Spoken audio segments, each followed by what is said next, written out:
सब पे पड़ेगा, क्योंकि ये रिस्क ही ऐसा है, असर सब पे पड़ेगा। कॉर्पोरेट टैक्स रेट में बदलाव आना, सब पे असर पड़ेगा। तो हम कह सकते हैं कि सिस्टमैटिक रिस्क पहली बात हमारे कंट्रोल में नहीं है, अनकंट्रोलेबल है, क्योंकि पूरी मार्केट पे असर डालता है। आप एक कंपनी से दूसरी कंपनी में शिफ्ट भी कर जाओगे ना, आपके हाथ में नहीं है, वो उसको सब पे अटैक कर रहा है ना, सभी पे अटैक कर रहा है। ठीक है, इकोनॉमिक रिसेशन आना, आर्थिक मंदी आना, 2008 याद करो। अगर आपको शायद ये एग्जांपल आपके कैपिटल मार्केट के टीचर ने भी दिया हो, 2008 में अच्छा खासा स्टॉक मार्केट डाउन पे था। ठीक है, तो ये सब चीजें जो है ना, अब जो सिस्टमैटिक और अनसिस्टमैटिक में, सिस्टमैटिक के लिए हम एक टर्म यूज करेंगे, ये एक अनकंट्रोलेबल, कंट्रोल नहीं कर सकते, लेकिन अनसिस्टमैटिक रिस्क आप कंट्रोल कर सकते हो। It can be reduce through diversification, it can be reduce through diversification. अगर कंपटीशन का आरकॉम इतना ज्यादा शिकार हो गई तो वो रिस्क आप चाहते तो कम कर सकते थे अपने पोर्टफोलियो में दूसरे भी शेयर सबके। अगर सत्यम फ्रॉड से इतना ज्यादा शिकार हो गई, अब देखा जाए तो वो फ्रॉड बेसिकली सिर्फ सत्यम को अटैक किया ना, ये भी कौन सा रिस्क था? Unsystematic risk. अगर अनसिस्टमैटिक रिस्क की बात अगर करें, yes it can be reduce through diversification. Systematic risk जो है डाइवर्सिफिकेशन से आप नहीं बचा पाएंगे। क्यों? क्योंकि सिस्टमैटिक रिस्क ऐसा रिस्क है जो सब पे अटैक करेगा। आप अगर मान लो इन्फोसिस से विप्रो चले भी गए, तो अगर कोई सिस्टमैटिक है तो भाई वो सब पे अटैक करेगा, सब पे अटैक करेगा। ठीक है, और अनसिस्टमैटिक रिस्क जो है वो हम रिड्यूस कर सकते हैं थ्रू डाइवर्सिफिकेशन। क्योंकि अगर मैं अपने पोर्टफोलियो में 20-30 शेयर रखूंगा, तो अगर एक कंपनी खराब गई भी तो एटलीस्ट मेरा इतना बड़ा डैमेज नहीं होगा, मेरा जो नुकसान है वो थोड़ा सा लिमिटेड रहेगा। और कहीं क्या पता ऑफसेट ही हो जाए, एक कंपनी नुकसान में गई तो एक कंपनी ऐसी भी निकली जिसने मुझे मल्टीपल टाइम रिटर्न दिया। ठीक है, तो दो तरह के रिस्क है। सिस्टमैटिक रिस्क जो है वो इकोनॉमी वाइड है, और अनसिस्टमैटिक रिस्क इंडिविजुअल कंपनी में बिलोंग करता है। जो कह सकते हो कि सिस्टमैटिक रिस्क मैक्रो लेवल का रिस्क है, मैक्रो, और अनसिस्टमैटिक रिस्क माइक्रो लेवल पर है, एक छोटे लेवल पर है। वो अनकंट्रोलेबल है, ये कंट्रोलेबल है। वो अनकंट्रोलेबल क्यों है? क्योंकि सारी की सारी कंपनीज अफेक्ट हो रही है। और ये कंट्रोलेबल क्यों है? क्योंकि एक इंडिविजुअल कंपनी है। अगर एक कंपनी के फैक्ट्री में आग लगी है, या मैगी में बैन हुआ, तो नेस्ले ही तो, मैगी में बैन हुआ था आपको बताओ, अगर मैगी में बैन हुआ तो नेस्ले ही तो इम्पैक्ट किया ना, सारी कंपनीज थोड़ी। पतंजलि जो रामदेव बाबा की भी जो वो भी, उन्होंने भी मैगी वगैरह निकाली, उनको नूडल्स जो क्या था, आटा नूडल करके निकाला उन्होंने, क्या उस पर उनकी तो सेल बल्कि बढ़ गई। सनफीस्ट की भी आई, ये भी उनकी भी सेल बढ़ गई। तो आप देखोगे तो अनसिस्टमैटिक रिस्क क्योंकि इंडिविजुअल रिस्क है, माइक्रो है। और हम, मेरी बात आपको समझ में आ रही है। अब इसका सीएपीएम के साथ क्या कनेक्शन है? सीएपीएम मॉडल जो हम बीटा कर रहे हैं ना अभी, बीटा बेसिकली सिस्टमैटिक रिस्क को ही मेजर करता है। जब मैं बोलता हूं इस कंपनी का बीटा 1.2 है, इसका क्या मतलब है? अगर डीमोनेटाइजेशन आया, सपोज अगर सेंसेक्स 1% से हिलेगा, 1% से हिलेगा, तो वो अगर किसी कंपनी का बीटा 2 है या 1.2 है, तो वो 1.2% से हिलेगी। सिस्टमैटिक रिस्क की बात कर रहा हूं मैं। ये जो बीटा है ये सिर्फ किसको मेजर करता है? सिस्टमैटिक रिस्क को। इसका मतलब सीएपीएम मॉडल सिर्फ सिस्टमैटिक रिस्क की ही बात करता है, सिर्फ अनसिस्टमैटिक रिस्क की कोई बात नहीं करेगा। अनसिस्टमैटिक रिस्क की हम बात करेंगे, डेफिनेटली बात करेंगे। पता है कौन से चैप्टर में? पोर्टफोलियो मैनेजमेंट में। यहां मैंने लिखवा दोनों दिए बिकॉज टर्म जरूरी थी। हालांकि आप अपने स्टडी मटेरियल को देखेंगे तो पोर्टफोलियो मैनेजमेंट चैप्टर में ही सिस्टमैटिक रिस्क और अनसिस्टमैटिक रिस्क की बात कर रखी है। सीएपीएम मॉडल के बारे में जो कॉस्ट ऑफ कैपिटल जो आपके स्टडी मैट में गिवन है, वहां पर ये बात नहीं है, लेकिन कनेक्टेड तो इसी के साथ है, तो मैंने इसलिए यहां पे कवर कर दी। हमारी कवरेज स्टडी मैट की सारी रहेगी। हो सकता है कि हम आगे पीछे करें, क्योंकि मुझे एक कनेक्शन भी बिठाना है। ऐसे नहीं कि यहाँ पर कुछ भी कर दिया, कनेक्टेड फील करें आप, तो इसलिए कुछ चीजें हैं जो हम ऑर्डर में चलेंगे। हमारा ऑर्डर हो सकता है सीएसएस से डिफर करे, लेकिन कवरेज हमारी पूरी रहेगी। ठीक है, तो अब ऐसा करते हैं, जो सिस्टमैटिक और अनसिस्टमैटिक रिस्क है, ये आप अगर आप इसकी रीडिंग देंगे, रीडिंग आप दीजिएगा, इसकी जरूर रीडिंग दीजिएगा। ये ना आपको सब मैंने समझाया है, इसमें कुछ भी वैसा नहीं बचेगा जो आपको ना पता हो। सब मैंने देखो, systematic risk arises on account of economy wide uncertainties. Systematic risk can not be reduced by diversification. Diversification से क्यों नहीं रिड्यूस कर सकते? क्योंकि अगर आप करंट कंपनी जिसका डेट रेशियो 3:1 है, वो उस पर ज्यादा असर डालेगी, उसका बीटा ज्यादा होगा, हमारा बीटा कम होगा। बीटा का क्या मतलब है कि आप जब एक इकोनॉमी वाइड रिएक्शन आएगा, इकोनॉमी वाइड कोई इंपैक्ट पड़ेगा, तो आप पर असर क्या पड़ने वाला है? तो ये बीटा सिर्फ किस रिस्क को मेजर करता है? सिस्टमैटिक रिस्क को। मतलब ऐसी कोई बड़ी हलचल हो जाए, कॉर्पोरेट टैक्स रेट का बढ़ना घटना, सीडीटी का बढ़ना घटना, या एग्जेम्प्ट कर देना, ये कोई घटना हो जाए तो हमारी कंपनी पे हो सकता है असर कम डाले, लेकिन असर जरूर डालेगी। मतलब ये कहो कि इसको एलिमिनेट कर दो, नहीं कर सकते, असर जरूर डालेगी। ये डिपेंड करता है कि आपने कितना रिस्क लिया है। आपने बीटा देख के इन्वेस्टमेंट किया होगा ना, उसका बीटा अगर 4-5 है, तो दैट मीन्स कि अगर कोई ऐसा बड़ा इवेंट हुआ है तो आपके कंपनी के शेयर प्राइस पर 4 गुना असर पड़ने वाला है। ठीक है ना? ये रिड्यूस क्यों नहीं कर सकते हम? क्योंकि आप अगर दूसरी कंपनी में चले भी जाएंगे तो कहीं ना कहीं आपका जो रिस्क है, जो ये वाला रिस्क है, ये वाला रिस्क तो रहेगा ही रहेगा, क्योंकि आपकी ये चपेट सबको पड़ रही है, आपको अकेले को नहीं पड़ रही। This risk is also known as market risk because whole of the market is exposed to this risk. और ये एग्जांपल मैंने सारे अभी आपको बताए हैं. और ऐसे ही आप ये बीटा क्या होता है, ये 1 होता है तो क्या करते हैं, equal greater than equal to 1 होता है, लेस देन 1 होता है. ये सब बातें मैंने अभी आपके साथ करी है. अनसिस्टमैटिक रिस्क जो है वो CAPM नहीं मेजर करता. इस अनसिस्टमैटिक रिस्क को हम कहां मेजर करेंगे? पोर्टफोलियो चैप्टर में. हमारा सिलेबस में टॉपिक है securities analysis and portfolio management. वहां पर हमें इस पर्टिकुलर अनसिस्टमैटिक रिस्क के बारे में बात करनी है. इसको मेजरमेंट हम वहां पे करेंगे. फिलहाल CAPM मॉडल सिर्फ किसकी बात करता है? बीटा. तो जब हम बीटा से मल्टीप्लाई कर रहे हैं, हम बार बार कौन से रिस्क की बात कर रहे हैं? सिर्फ सिस्टमैटिक की. थ्योरेटिकल पॉइंट ऑफ व्यू से ये रिस्क ध्यान रखना इंपॉर्टेंट है. चलिए अब हम ऐसा करते हैं. हम कितने क्वेश्चंस कर चुके थे हम, जरा ये बताओ. 49 कर दिया था ना हमने. 49 हमने आखिरी क्वेश्चन किया था. तो 49 का हमने आंसर नहीं लिखा था. देखिए बी है 8%. चलिए क्वेश्चन नंबर 50 आप ट्राई कर रहे हैं क्या? ये हमारा रह गया था, ये भी चलो कर ही लेते हैं. हमारा कॉस्ट ऑफ 10% प्लस बीटा कितना है? 0. किया वो एक अंडरस्टैंडिंग के लिए था.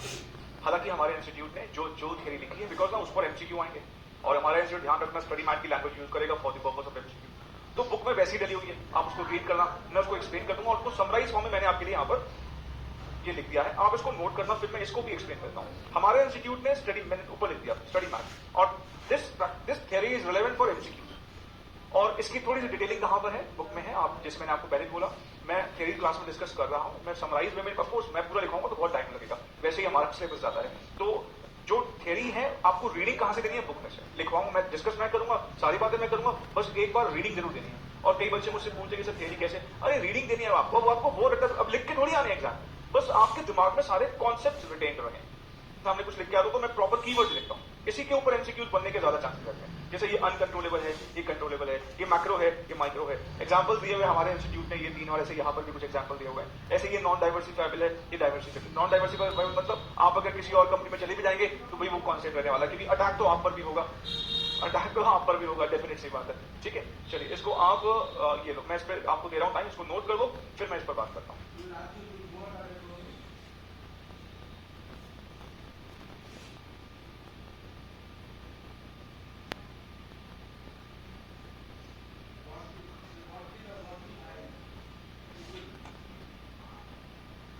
नॉन डाइवर्सिफिएबल रिस्क क्यों है? ये स्पेसिफिकेशन से कम क्यों हो सकता है?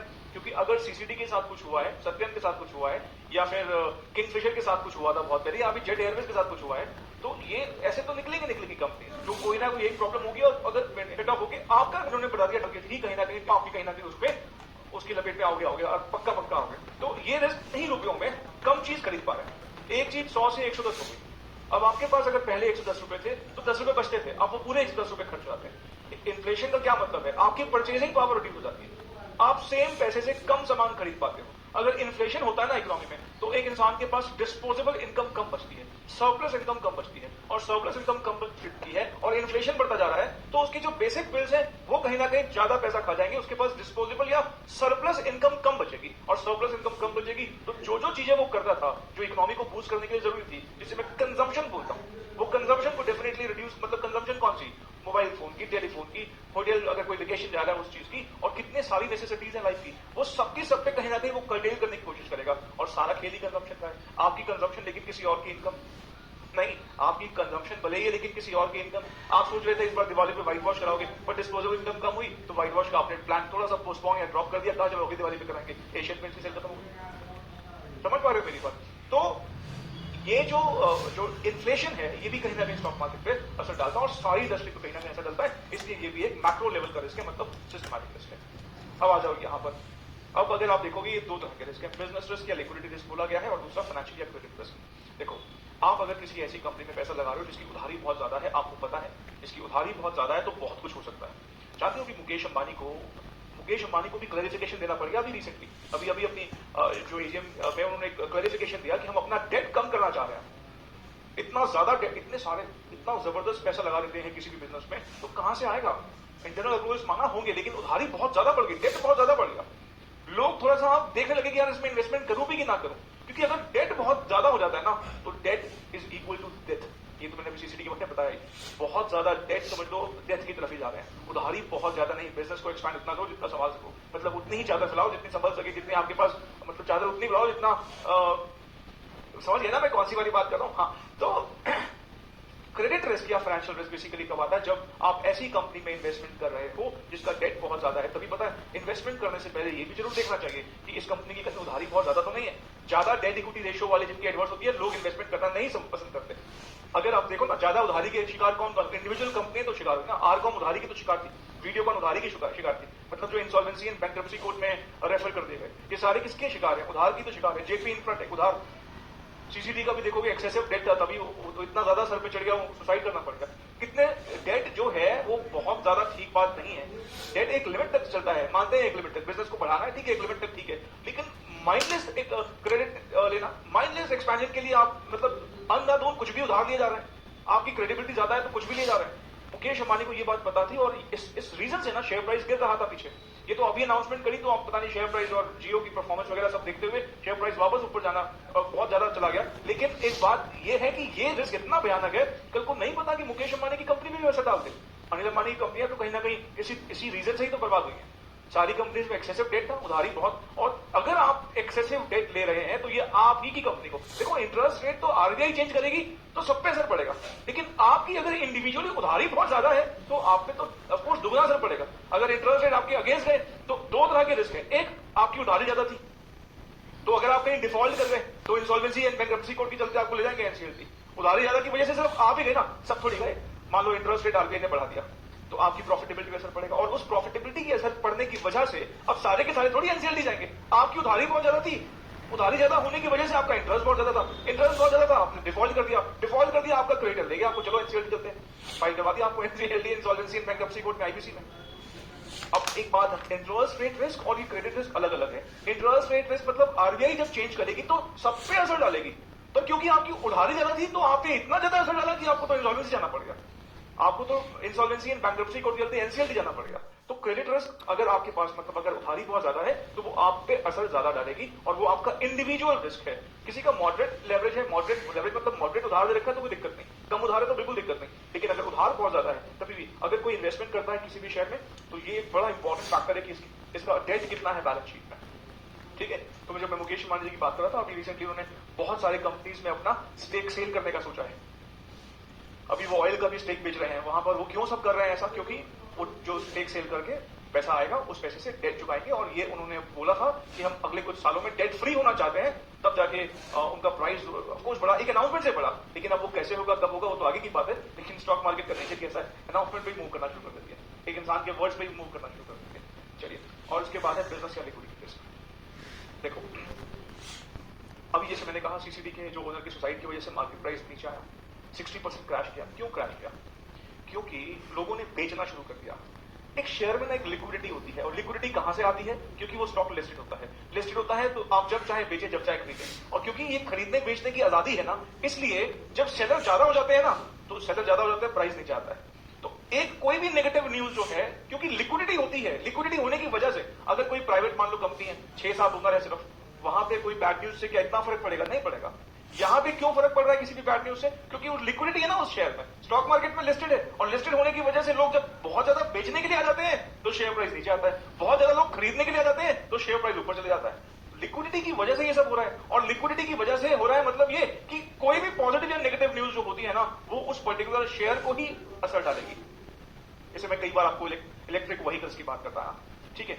अभी मान लो इलेक्ट्रिक व्हीकल्स टेक्नोलॉजी नहीं है, अगर मारुति जैसी कंपनी भी इस टेक्नोलॉजी को नहीं अडैप्ट कर पाई ना, तो वो भी इसका शिकार हो जाएगी। टेक्नोलॉजी नहीं एक्सेप्ट करी, लोगों ने शेयर बेचना क्यों? लग रहा है कि फ्यूचर में पता नहीं गवर्नमेंट क्या लाएगी, कहीं इलेक्ट्रिक व्हीकल्स कंपल्सरी कर दिए, पेट्रोल और डीजल बंद कर दिए, ऐसा कुछ हुआ तो मारुति तो कहीं कुछ करना ही नहीं इलेक्ट्रिक व्हीकल्स। मैं सिर्फ एग्जांपल ले रहा हूं, उनका पूरा फोकस है आरटी पर। मैं एग्जांपल मैं कह रहा हूं कि इलेक्ट्रिक व्हीकल्स पे अगर टेक्नोलॉजी पे आप काम नहीं कर रहे तो आपको प्रॉब्लम है।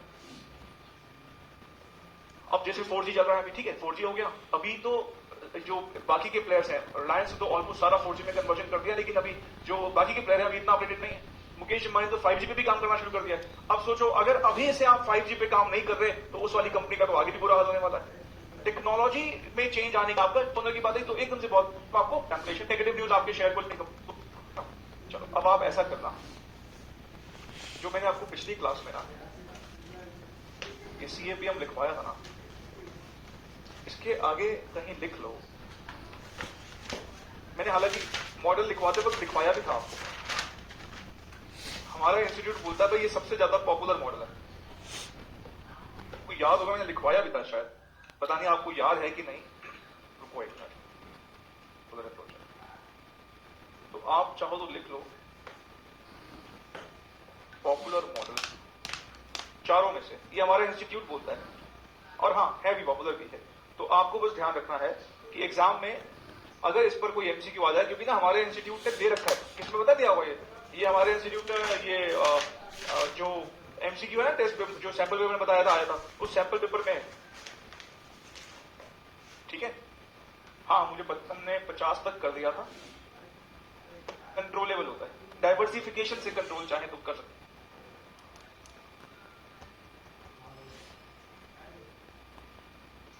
वो आपको इंडिविजुअली अफेक्ट करेगा।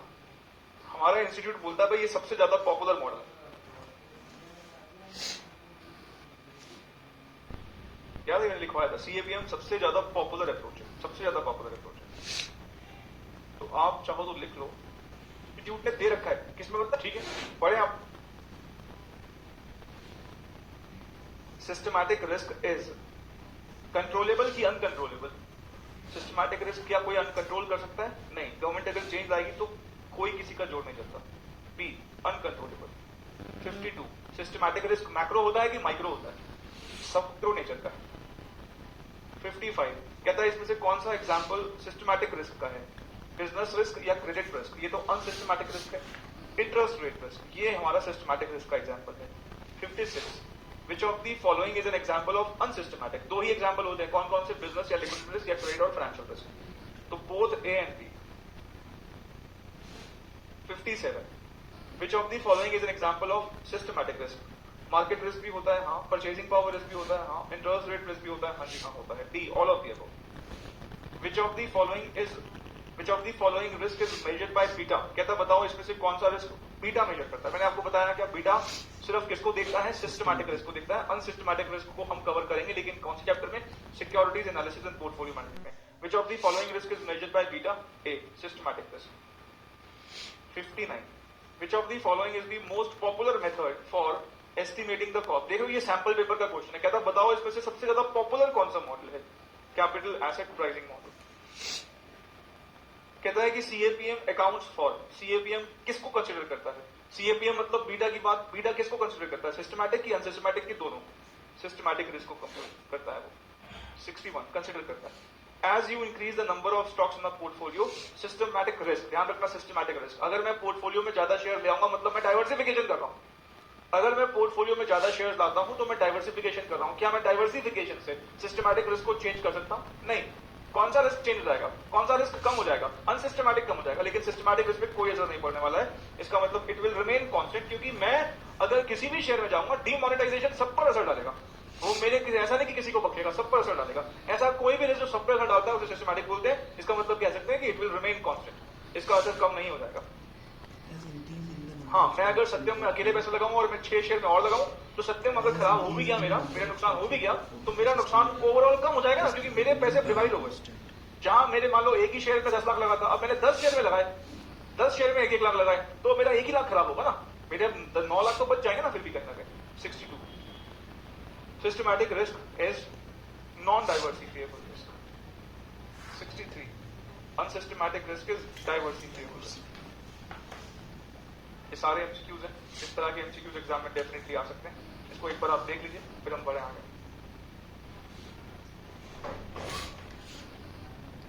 कॉस्ट को देखा और मार्केट में 20% मिलता है, इसका बीटा 0 है, मार्केट का बीटा 1 है। अगर वो मार्केट जितना रिस्क लेगा तो उसको 20% मिल जाएगा, 8 और कितना एक्स्ट्रा, ये जो डिफरेंस है, डिफरेंस को क्या बोलते हैं? रिस्क लेने का रिवॉर्ड बोलते हैं। आगे अगर इन्वेस्टर की पॉइंट ऑफ व्यू से जो रिटर्न है, वो जो रिटर्न एक्सपेक्ट कर रहा है वही कंपनी के लिए कॉस्टली है। ठीक, तो सीएपीएम मॉडल में हमने फिर फाइनली क्या बात देखी? सीएपीएम मॉडल में हमने फाइनली देखा कि एक इन्वेस्टर जब किसी कंपनी के शेयर में इन्वेस्ट करता है तो वो मिनिमम रिस्क फ्री रिटर्न चाहता है और साथ में रिस्क लेने का रिवॉर्ड चाहता है। रिस्क लेने के रिवॉर्ड को हम क्या बोलते हैं? RM minus RF। Risk free में अगर वो सपोज 8% कमाता है और रिस्क लेके मतलब मार्केट में जाने पर 20% मिलता है, RF 8% है और मार्केट में 20% मिलता है, इसका बीटा 0 है, मार्केट का बीटा 1 है। अगर वो मार्केट जितना रिस्क लेगा तो उसको 20% मिल जाएगा, 8 और कितना एक्स्ट्रा, ये जो डिफरेंस है, डिफरेंस को क्या बोलते हैं? रिस्क लेने का रिवॉर्ड। रिस्क लेने का रिवॉर्ड कितना मिलेगा? 12%। रिस्क लेगा तो 12% एक्स्ट्रा मिलेगा।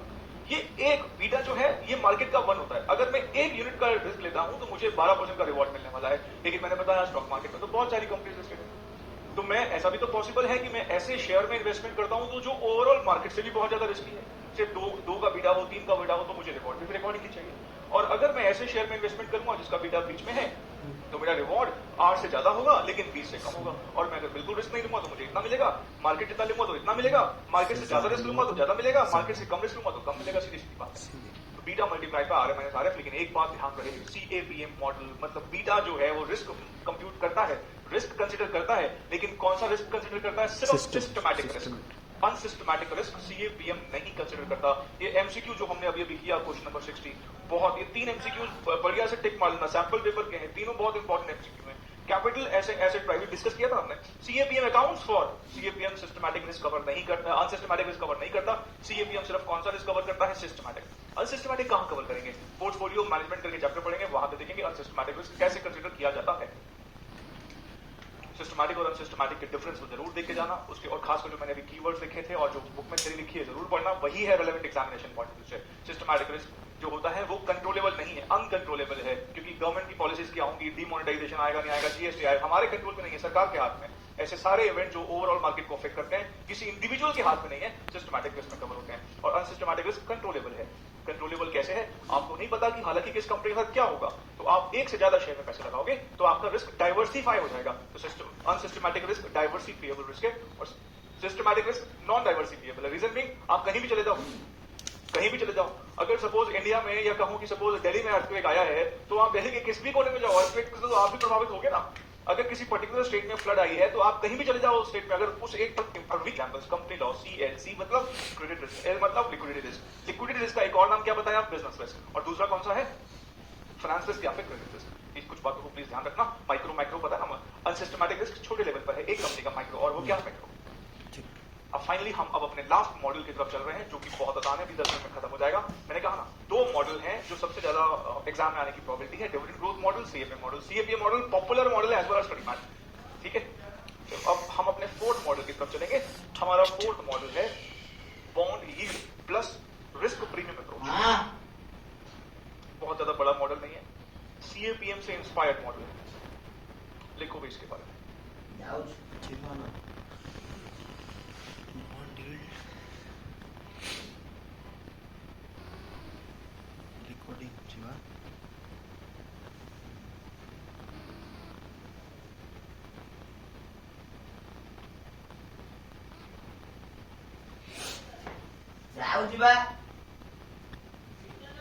हाँ जा तो पड़े जा।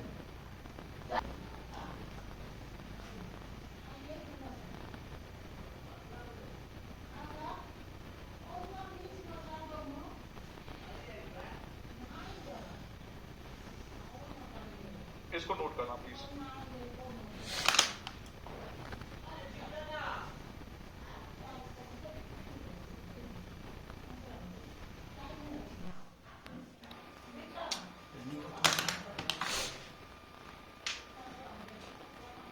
चलेगी। अब देखो ये मॉडल आप कह सकते हो कि कैपिटल एसेट प्राइसिंग मॉडल से इंस्पायर्ड है, लेकिन इसमें बेसिकली अगर किसी लॉन्ग टर्म डेट का आपको रिटर्न दिया हुआ है, देखो लॉन्ग टर्म डेट रिटर्न जो है वो कह सकते हो कि ऑफकोर्स रिस्क थोड़ा कम है। अगर आप रिलायंस इंडस्ट्री के ही डिबेंचर में पैसा लगाओगे तो डेफिनेट सी बात है वहां रिस्क कम है कंपेयर टू जब उनके शेयर खरीदोगे, ठीक है। तो ये एक डेट की, किसी बॉन्ड की जो लॉन्ग टर्म बॉन्ड है, बिकॉज हम यहाँ पर लॉन्ग टर्म सोर्सेज की ही बात कर रहे हैं, जितना आप एक लॉन्ग टर्म डेट में एज्यूम करते हो उससे ज्यादा ही थोड़ा शेयर्स में एक्सपेक्ट करोगे। देखो आप अगर एज एन इन्वेस्टर सोचो, अगर किसी कंपनी के डिवेंचर में आप इन्वेस्टमेंट करोगे या बॉन्ड में इन्वेस्टमेंट करोगे तो वहां पे आपका रिस्क कम है। क्यों? एक तो आपको सालाना फिक्स रेट से इंटरेस्ट मिलता रहेगा, और जब कंपनी वाइंड अप या लिक्विडेशन में जाएगी भी तो इक्विटी शेयर होल्डर से पहले रीपेमेंट का आपको प्रेफरेंस दिया जाएगा। किस इक्विटी का इवन प्रेफरेंस से भी पहले आपको रीपेमेंट का एक प्रेफरेंस दिया जाएगा। तो ये कहता है कि भाई ये कंपेयर करता है, अगर मैं किसी कंपनी के डेट पे पैसा लगाता हूं तो वहां जो यील्ड मिलता है ना, और मुझे अगर शेयर में इन्वेस्टमेंट करना है तो डेफिनेट सी बात है मेरे सामने एक प्रीमियम कमांड करूंगा। CAPM मॉडल से ही कहीं ना कहीं प्रभावित है ये वाला मॉडल। आपको ये अगर ये मॉडल से पूछेगा ना तो दोनों चीजें आपको दी हुई होंगी, दोनों चीजें, मतलब आपको लॉन्ग टर्म बॉन्ड का रिटर्न भी दिया हुआ होगा और साथ में रिस्क भी दिया होगा। एक ही एमसीक्यू दे रखा है हमारे स्टडी मैप में। मुझे लगता है कि अगर 1 नंबर का क्वेश्चन आएगा तो वो एज इट इज आ जाएगा, तो इसलिए थोड़ा सा बस दिमाग में रखिएगा इस चीज को। तो करेंगे इसके ऊपर क्वेश्चन, 2 ही क्वेश्चन हैं अभी फिलहाल। 60 देखो ये सबसे इंपॉर्टेंट मॉडल कौन सा है, सीएपीएम, उसके बाद कौन सा डिविडेंड ग्रोथ मॉडल। चांसेस तो यही एग्जाम एमसीक्यू आएगा, तो इन दोनों में से किसी एक पे आएगा। पर क्योंकि 1 नंबर की ही बात है तो इंस्टीट्यूट कभी कभी कवरेज वाइड जाता है, तो वो हो सकता है कि जो ज्यादा इंपॉर्टेंट नहीं भी है अर्निंग प्राइस रेशियो हो सकता है उसमें भी पूछ ले, हो सकता है ये वाला भी पूछ ले। ये सब आ गया तो फिर तो कोई दिक्कत ना, लॉटरी है। तो क्वेश्चन नंबर 64 पर आओगे, केई कंप्यूट करना है। अब यील्ड ऑन डेट दे रखा है 10% का, रिस्क प्रीमियम भी दे रखा है 5% का, इसमें कुछ आपने करना ही नहीं है। 15% आंसर है, तो कौन सा ऑप्शन बन जाएगा, सी। ऐसे ही क्वेश्चन नंबर 65 पर आओ। क्वेश्चन नंबर 65 में भी केई निकालना हो, 8% ये है और 15% ये है, बस खत्म हो गई बात। ये क्वेश्चन अगर आएगा तो सीधे सीधे आपको आंसर दे देगा। मतलब क्या करें, दोनों को टोटल करके देखना, कोई दिक्कत वाली बात है ही नहीं, क्योंकि बहुत अल्ट्रा ज्यादा ये इजी है, तो इसलिए अल्ट्रा इजी है, इसलिए चांसेस थोड़े से कम लगते हैं मुझे। Issue RB minus NP upon N divide by RB plus NP by 2 नहीं, लेकिन कंपनी की खुद की कमाई हुई अर्निंग्स, जो कंपनी ने हर साल प्रॉफिट कमाए हैं, जिसे आप रिटेन्ड अर्निंग्स बोलते हैं, कंपनी पहले उसी को यूज करना चाहेगी। क्योंकि बाहर से पैसा रेज करेंगे तो एक कॉस्ट भी लग जाती है, फ्लोटेशन कॉस्ट लगने के चांस, बहुत सारे खर्चे होते हैं, लेकिन हमारे पास खुद के पास पैसा पड़ा हुआ है। क्या बोल दिया? फिर हमारे प्रेफरेंस पर हमने कहा था केडी और केबी। ये क्वेश्चन अगर आएगा तो सीधे सीधे आपको आंसर दे देगा। मतलब क्या करें, दोनों को टोटल करके देखना, कोई दिक्कत वाली बात है ही नहीं, क्योंकि बहुत अल्ट्रा ज्यादा ये इजी है, तो इसलिए अल्ट्रा इजी है, इसलिए चांसेस थोड़े से कम लगते हैं मुझे इसके आने के। 3 सोर्सेज की बात हमने कर दी। अब एक बार रिवाइज करें फटाफट। केडी में 2 तरह से बात की थी हमने, perpetual debt, redeemable debt. Perpetual debt का formula I multiplied by 1 minus T upon net proceeds into 100। Net proceeds क्या होता था, issue price minus flotation cost, याद है। फिर हम आए थे रिडीमेबल डेट पर, I multiplied by 1 minus T plus RB minus NT by N further divide by RB plus NT by 2 into 100, याद है। फिर हम आए थे प्रेफरेंस पर, हमने कहा था केडी और केबी सेम है एक्सेप्ट टैक्स बेनिफिट नहीं मिलता प्रेफरेंस में, तो पीडी अपॉन एनपी इनटू 100 और PD plus RB minus NP upon N divide by RB plus NP by 2 into 100। फिर हम आए केई पर, केई के हमने 4 मॉडल पढ़े। पहला कौन सा था, अर्निंग प्राइस रेशियो अप्रोच। क्या था फॉर्मूला, E1, आज इन्वेस्टमेंट करूंगा तो 1 साल बाद क्या मिलेगा, E1 upon P0 into 100, P0 मतलब P0। Dividend growth model D1 upon P0 into D1 upon P0 plus G। CAPM क्या, RF plus beta multiply by RF minus RF। उसके बाद ये वाला yield on long term debt या long term bond plus risk premium. अब मैं चौथा source, 4 source है टोटल। अगर एक कंपनी को फर्दर पैसा चाहिए बिजनेस को बढ़ाने के लिए, 3 सोर्सेस तो बाहर के हैं ही, लेकिन कंपनी की खुद की कमाई हुई अर्निंग्स, जो कंपनी ने हर साल प्रॉफिट कमाए हैं, जिसे आप रिटेन्ड अर्निंग्स बोलते हैं, कंपनी पहले उसी को यूज करना चाहेगी। क्योंकि बाहर से पैसा रेज करेंगे तो एक कॉस्ट भी लग जाती है, फ्लोटेशन कॉस्ट लगने के चांस, बहुत सारे खर्चे होते हैं, लेकिन हमारे पास खुद के पास पैसा पड़ा हुआ है कमाया हुआ, उसको कोई इशू नहीं करना पड़ता, इसलिए उसमें वो फ्लोटेशन कॉस्ट की चीज बचती है। फ्लोटेशन कॉस्ट के इंपैक्ट को हम कंसिडर भी करेंगे बाद में। फिलहाल के लिए KRE क्या, हम ये एज्यूम करते हैं कि एक शेयर होल्डर उतना ही एक्सपेक्ट करेगा रिटर्न, जितना वो इक्विटी कैपिटल पर करता है उतना ही रिटर्न वो रिटेन अर्निंग से भी एक्सपेक्ट करेगा। मतलब अगर सपोज आपने एक पैसा दिया, मान लो आपने शेयर कैपिटल बनने के लिए कुछ स्टार्टिंग में पैसे लगा दिए, आप उस पर 12% का प्रॉफिट एक्सपेक्ट करते हो, 12% का रिटर्न एक्सपेक्ट करते हो।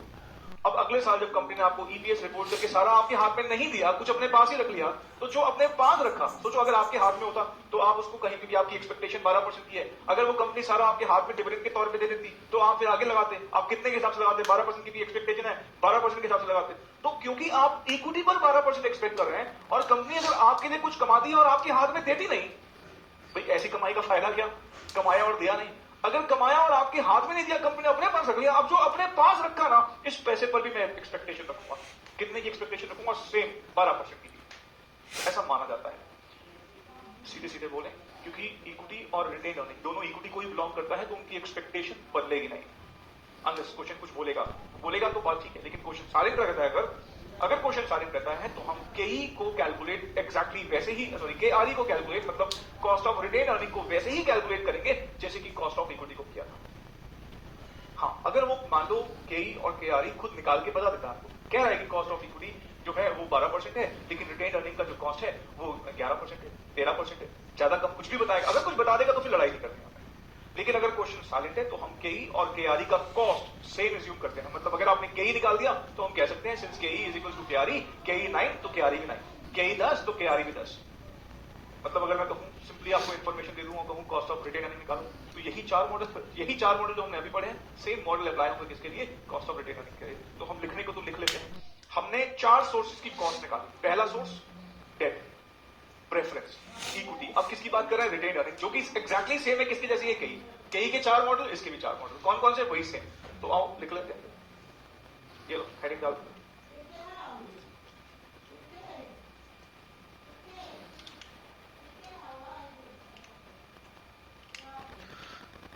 तेरे बिन कैसे जिए मर जाएंगे सब। कॉस्ट ऑफ रिटेन अर्निंग्स क्या है? इबादत कर रहा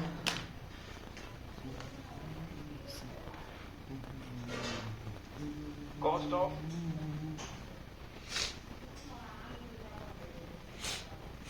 retain earnings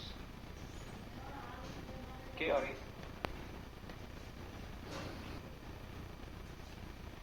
is taken as equal to cost of equity के। ध्यान रखना कब? जब क्वेश्चन साइलेंट हो।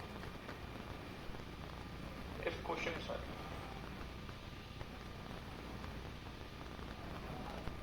तो मैं अगर आपसे ये कहूं कि बताइए अर्निंग प्राइस रेशो अप्रोच से अगर आपको केआरई निकालना हो तो कैसे निकालोगे? सर वही same formula, even upon P not into 100। Dividend growth model से अगर केआरई निकालना हो, डिविडेंड ग्रोथ मॉडल से अगर केआरई निकालना हो, D1 upon P not plus ji.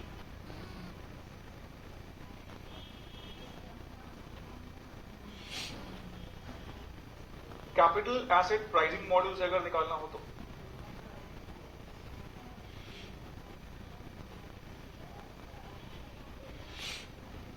RF plus beta multiplied by RM minus RF.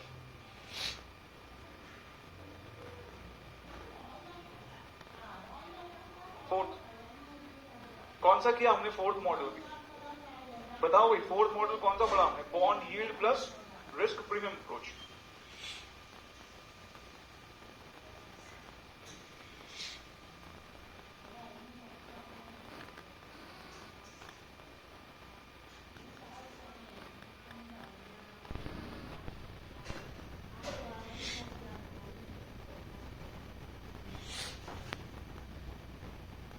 Yield on, yield का मतलब होता है return. Yield on long term bonds plus